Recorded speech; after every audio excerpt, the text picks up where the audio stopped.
Hey guys, it's Biggs. Welcome back. Now today, I'm going to take you guys behind the scenes. You guys got to really know what's going on here. It's an absolute disaster. You guys are going to get a full peek of what absolute chaos is happening behind the scenes right now. And I'm going to tell you why everything's happening. So stay tuned.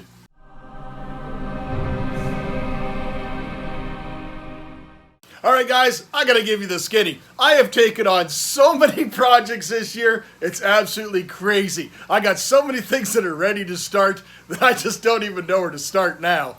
We had so many problems and issues that we had to take care of this year with the farm. Everything finally is good. The farm's kind of put to bed for the season, but now it's time where I get to come down into my basement and we get to start working on projects for the winter. And that's when it starts getting fun. I got some massive projects planned up for the winter, but before we could do that, I got to show you guys, and it's all got to start with the flooring. Yeah, the fish room, the things that are happening, the things that we've been doing with the channel, basically the fish room needs a complete overhaul to make it work a little bit better. More importantly, this is supposed to also be my office for my job, and I spend most of my time since March, since this whole thing started, I spend most of my day sitting upstairs at my kitchen table, not in my office, doing my work here. I have to do it up there because this place is absolutely chaos right now. So I'm going to take you guys for a full tour inside to see what it's like day to day in here right now with all the projects that are going on and why and what's got to happen. So let's go. All right, guys. This is basically the fish room. You guys have seen it many times. You can see there's algae all over the glass on that tank there. That tank there got a complete overhaul. There's stuff all over the tops of the tanks. Planted tank is off right now. The water level's low because I just got back from a trip for work. I'm considered essential, so my services, I have to travel for my job. I only really go to one city. It's about 6 hours away. I don't know if being essential is the right term. There's my Rachel O'Leary scrape tank, and the water level's gone down to half. It just needs to be refilled. It's absolute chaos. There's so many projects that are on the go. The Beast and the 40 breeder, and then the Tiger tank. And all this stuff that's just literally everywhere. Terrariums rating for things. I've had several live animal shipments have come in lately. We've got some really creepy crawlies in here. We got some creepy crawlies in there.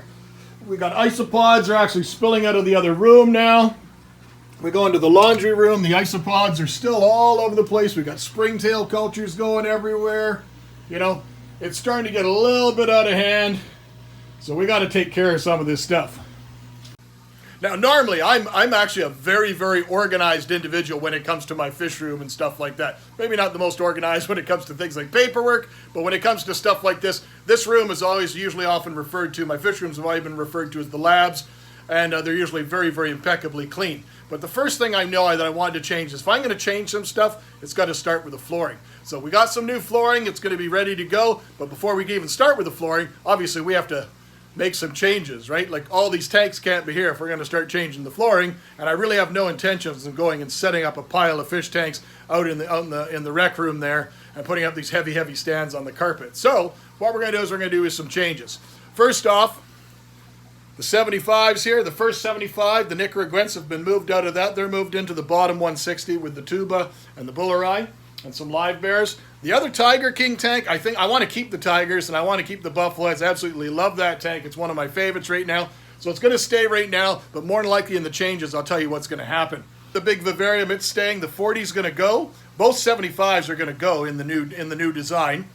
But and the two 160s, they're both staying, and the big planted tank, it's going to stay as well. But everything in this room is moving. Literally everything. I'm almost on the fence now if I'm even going to have to paint the walls. I don't even know if that's going to happen yet, but I know the flooring's the first step that's going to have to happen, and it's going to have to happen in pieces. We're going to do that side of the flooring first where the 75s are. Once we get those two tanks out of the way, we can easily move the Viv, and then we're going to do that side all the way up to the laundry room door, or we might even go all the way up to the 160s and stuff, then it's easy to move. Now what else is going to be happening? It's getting crazy, guys. It's getting crazy in here. Now to make my room more functional, believe it or not, that is my desk, my workstation. That's where I've been doing builds. That's where I've been doing all sorts of stuff. That's not going to work that way, okay? So what's going to change first, and all the books are above it and everything like that. So what's going to change first is the planted tank is no longer going to be there. The planted tank, as you can see, it's been completely overtaken by water sprite. It's also the entire surface above the tank has been taken up by plants, and those are all plants that are being ready staged for the next project. Even the entire window is almost full of stuff. And some of the orchids up there are blooming, and they're just doing great up there, but it's got to change. So what the plan is I want to put my desk here, right underneath the window. I want to put my desk, and then we're going to put a nice shelf out from the window so I can extend it so I can have more plants, and then I can also maybe suspend a light underneath it, an LED light, and put some plants on the top of the desk as well, or maybe a small tank or something, maybe my Rachel O'Leary scrap tank or something. We'll figure that out.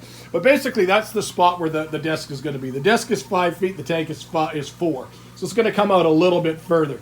The other thing that's going to happen is these two tanks, as much as I love them, I don't like them the way they are. Maybe I'm at an age where I don't want to kneel on the ground to look at my fish or stand on a ladder to look at my fish, but I don't enjoy the placement of both tanks. So what I want to do, and one thing that's also, I'm sure you guys can realize and see here, is Biggs clearly needs more storage in his room for being able to do projects and stuff.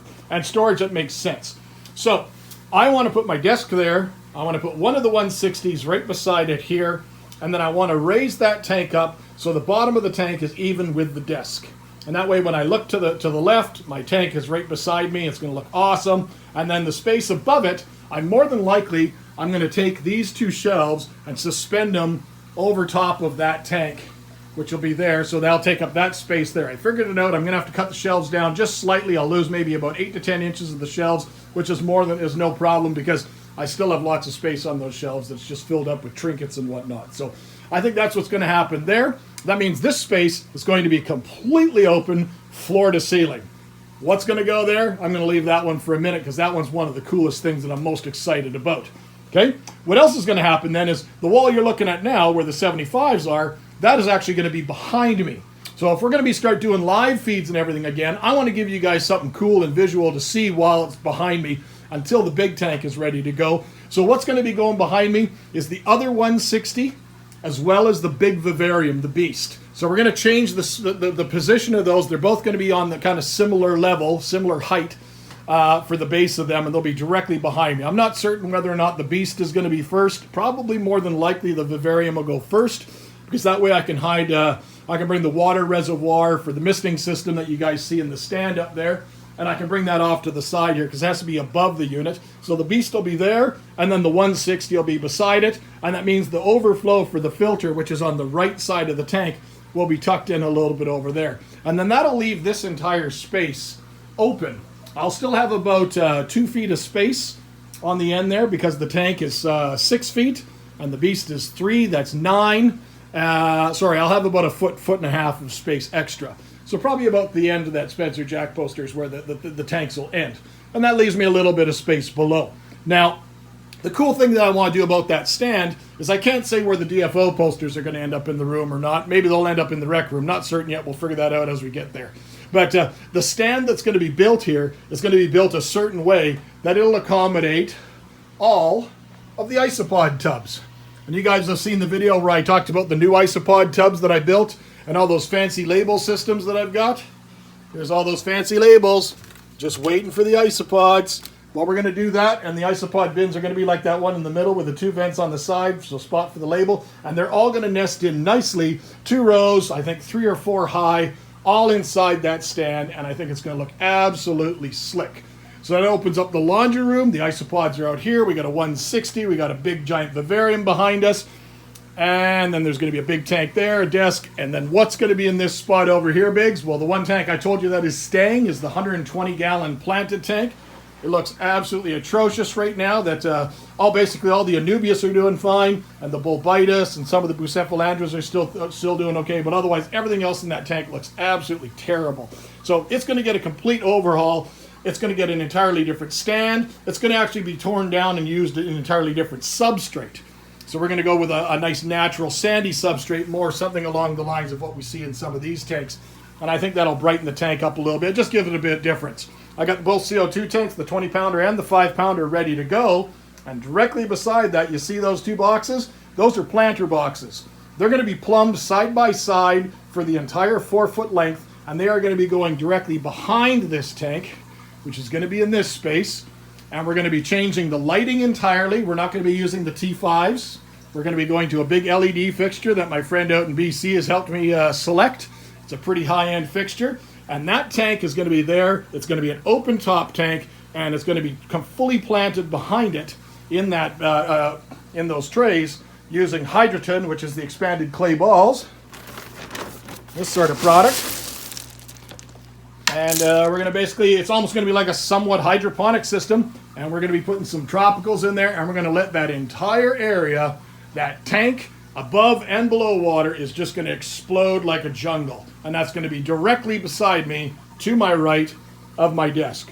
And I don't know if there's anything more that could possibly be more inspiring than seeing an absolutely stunning full space filled up with a treasure of tropical plants. And there's about a foot on either side, not quite a foot, but I think it's about 9 or 10 inches on either side, where I'll probably build some shelves, and then there'll be some unique tropicals or orchids or things like that that maybe can't grow hydroponically that could go maybe beside the tank as well, and just kind of surround or frame that entire living system. I think it's going to be absolutely cool.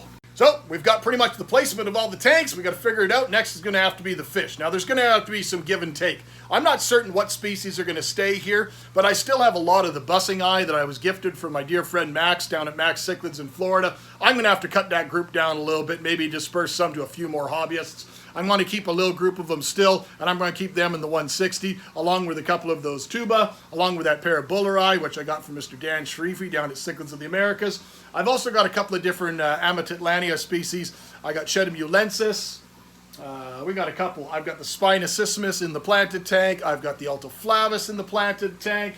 So something's going to have to change. In the 40 breeder behind me underneath the beast, there's all the Montezuma swordtails. We want to keep those, just not certain where they're going to fit. They're more than likely going to the planted tank to get started, but something's going to have to move around. We're going to have to make changes, because I think the tank that's going to be behind me, the 160 that's going to be behind me, I think it's going to end up being the buffalo heads, tiger barbs, and whatever else we put in there. I don't know. We'll see down the road. But maybe one day down the road, once the world opens up a little bit better, maybe I can get some nice, a nice big giant school of true Congo tetras, the Phenacogrammus interruptus, the real Congo tetra, which we've not seen in this area for a long, long time. But I think that would be absolutely breathtaking. And then maybe the tiger bars will have to change out. I don't know. We'll see. We'll cross that bridge when we get to it. But as you guys can see, I got an absolute ton of work ahead of me, so bear with me. I know I'm going to do some videos of some of the things I'm going to be doing, but I don't think you want to see an 8-minute video of Biggs laying flooring. I think you want to see a video of Biggs cutting a 2x4,